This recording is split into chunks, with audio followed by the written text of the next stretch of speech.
Hey, what's going on, Impact Student Ministries? Anthony B. here, your Student Ministries pastor. And we are kicking off a new series called Family Matters. And when it comes to Family Matters, I know that things can get complicated. I know that not all families are built the same or are the same types or anything, but families are complicated. God knew this, Jesus knew this, and there's a reason why there's tons of examples in the Bible of different types of families, how they work through it, things they went through. And so I wanted to start this series off with our first one. And the first one's bottom line is, when it comes to your faith and your family, love matters most. When it comes to faith and your family, love matters most. Love is crazy to say and crazy to think of, but love is the answer when it comes to disagreements and arguments and misunderstandings when it comes to our family. And Jesus set the ultimate example of what that love was. And my hope is that we can follow Jesus's commands, and that is to love our neighbor as ourselves. It includes our families. The greatest commandment is to love God and love each other. And that's exactly what I feel Impact is doing. We don't look at necessarily the individual as whatever they're doing wrong. We don't look at them as they're messed up, I don't want anything to do with them. We look at them with love first. The reason why I say that is it's super important. If God could look at it in that sense, and Jesus looked at it in that sense, that love is like the second most important thing other than loving God, loving people, then I feel like it's important that we love people no matter where they are. We meet them where they are and we love them. Doesn't mean we have to do what they do. It doesn't mean we have to agree with what they're doing. It doesn't even mean that we have to take any kind of side, but we love them where they are. We love them. We show that love that Jesus showed all of us, the love that we don't deserve, but is given to us freely. In fact, when you hear the word family, what do you think about when you hear that word? When you say the word family, what do you think about? When I did the message on the patio for service today, one of the people said drama. It's complicated. Frustration, love, kindness, division, all these words, and I'm sure you guys can think of so many more. When it comes to our families, when we hear that word family, what's the word that comes to mind? Real quickly, I had a very unique family, dynamic family in a sense. I didn't have a dad growing up, so I was raised by my mom at a young age with all of her sisters. My grandpa didn't have any boys, so it was all my aunts, and then my grandfather. And of course, my mom had boyfriends and a few stepdads, but what I saw in those boyfriends and those stepdads is complete opposite of what I thought a father should be. And so when someone first told me that God is like our father, I kind of chuckled at that. Like, really? Well, I know what fathers are like, and that's not the father I want. So it took me a long time to come around and to really accept the fact that God is like our father, like a father should be. Loving and caring. And when it's complicated and when it's hard and when we mess up, he still loves us. And that's what I want to talk about. On a spectrum of awesome to awful, family is really, really very rarely in the middle. It's usually somewhere 1 minute and then it can instantly change to something the other. So it can be awful 1 minute, change to awesome 1 minute. Or it can be awesome right now, but within that minute it can change to awful. Our feelings about our families are not just only things that are unique to us. Our literal families also look very unique. And what I mean by that is families are different. They're all different. They all are uniquely built in different ways. And they can have the same exact makeups, one dad, one mom, a boy and a girl. But the dynamics in the family can be so different across the spectrum. The truth is, every family is unique. No family looks alike. No family acts the same. However, every family has one thing in common. One thing. And that's that they're complicated. Families are complicated. People have different opinions and preferences, different needs, the ways they communicate. It's a recipe really for disaster. And if I had to guess, each of us has experienced this type of disaster, or at least two with our families. So you've either gone through one disaster or maybe even two within your families. Everyone. No one has a perfect family. Everything isn't great all the time. And we all experience disasters in one way or another within our family dynamics. And when it happens and disasters strike families, well, as a way to deal with the madness, almost every person, think about this, settles into settles in and plays a unique role in that family. No matter who you are, no matter what age you are, you settle into a unique role in that family. So for instance, with me, I met my wife when I was a freshman in high school. We dated, we had our daughter, we got married. I joined the Marine Corps. I was in the Marine Corps for 20 years. We'd been together the whole entire time. I had 3 daughters, raised them. I come to Sacramento, and in the eyes of my family, I have like the perfect marriage, and we've been together like nobody in our family's ever, like we were the longest people like married in our family. There's no one in my family that's been married longer than Angela and I. And so everybody saw this as like, oh, their family's so perfect, right? And so before I knew it, I've been literally put into a role in my family I never had any clue what it was. When my grandpa died, I became like the monarch in a sense, because everyone looked to me for answers. When decisions was being made, they all looked to me to help make the decisions. And it was really hard because I didn't get a chance to properly mourn my grandpa right when it happened. It wasn't until probably about a year later that I finally was able to catch my breath and mourn him fully. And it was because I needed to step up. I needed to play that role in the family. My aunts were hurting, my cousins were hurting, and while they were trying to do the best they could, it came like to my plate and was like, hey, what should we do? Half of us want this, half of us want that, but what should we do? What would Grandpa want? And see, my grandpa and I had a very unique relationship, and it was hard, but I was put into a role, and I had to fulfill that role for my family, no matter how hard it was, no matter the fact that I had to not be able to mourn my grandpa at first. But it was a role that I had to play. So we are all placed in unique roles in our family. It doesn't matter who you are, doesn't matter how young you are, we're placed in that unique family. And so, but there's always a twist. So think about this. For those of you that have an active faith in Jesus, your faith can also add a complicated mix when it comes to family, right? Not everybody has the same ideas when it comes to our faith. Some people don't want to have anything to do with it because sometimes it feels like faith and family don't exactly mix very well. For a lot of us, it feels like faith is one thing and our family is another, and it feels totally separate, right? But we have to remember that we can't do it alone. You guys have heard me say this. God didn't design none of us to be alone. We are not designed to be alone. He gave Adam and Eve for companionship and for friendship and for love. He built a community within the churches. God did not design anybody to be alone. He designed us to be in a family, in a relationship, and in a community. And so if we think about that, this weekend, if you've got a chance to watch Mike's message, it was on the Beatitudes. It's the very first message of the series about the Beatitudes. And this weekend, I really hope that you have a chance to watch that message. I feel it's relevant because we interact with our families and our relationships using the Beatitudes as it guides us. It can make such a huge difference in our lives. And if you know anything about the Beatitudes, I read them. It's super interesting because if you use the Beatitudes to interact with family, there will be a different change. Maybe not all the way at first, maybe not right away, but the dynamics will change.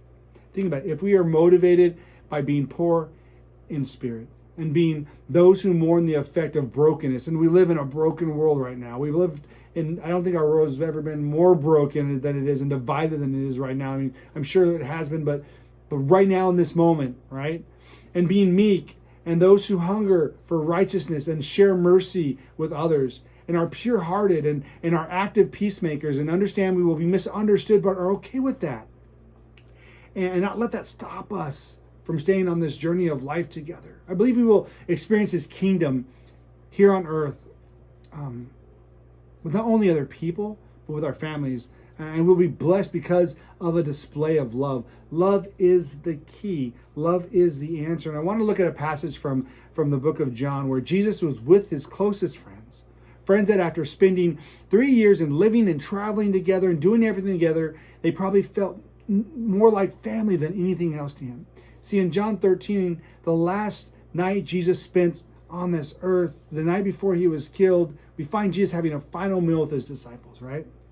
And so let's look at John 13:1, where it says, it was just before the Passover festival. Jesus knew that the hour had come for Him to leave the world and go to His Father. Having loved His own who were in the world, He loved them to the end. It doesn't say He loved a certain amount of people. It didn't say He loved a certain type of people. He loved those in the world till the end. Love God, love people. There wasn't like only this person, only that person, don't love this person, love people. See, Jesus knew, he knew that his Father had put the things under his power, and that he had come from God and he was returning to God. So he got up from the meal and he took his outer clothing off and wrapped a towel around his waist. And after that, he poured water in a basin and began to wash his disciples' feet, drying them with a towel that was wrapped around him. And so that's in John 13:3-5. You got to remember, Jesus was the teacher. He was the authority. He was their leader. His position wasn't to wash people's feet. In those days, the slaves, the lowest of lows, they washed people's feet. The creator of the universe created everything, stepped down and washed his disciples' feet. That is love. I can tell you right now, there's some people in my family that I'm probably maybe not 100% like okay with or frustrated at or angry at. I think I would wash their feet. I don't think I would give them that authority over me or that presence over me. But it wasn't about that. It wasn't about any of that. The thing that made the difference was the love. He wanted to show them love and show them how to love others. To not put yourself above anybody, but love them. It's so important because if you think about it, whose feet did he wash? Peter's feet, who denied him 3 times? What about Judas's feet, who betrayed him and sold his friendship?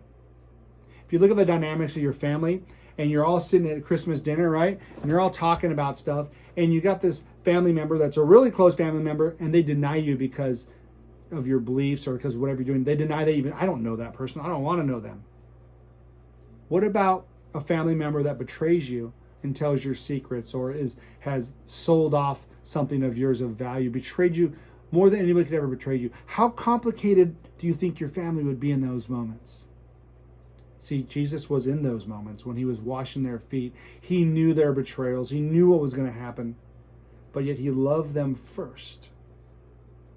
So he showed that love to them no matter what. How will people know that you are a follower of Jesus? What will show the people closest to you that you follow God? It's simple. Love. The love that you show others. The love that you show strangers. The love that you show your family that have hurt you and betrayed you, have denied you. Love always wins. And so I think it's so important that we do that. We are to love your friends and your teachers and strangers and even your family. They will know your faith by the way that you love. And here at Impact, that's our biggest thing. Love people.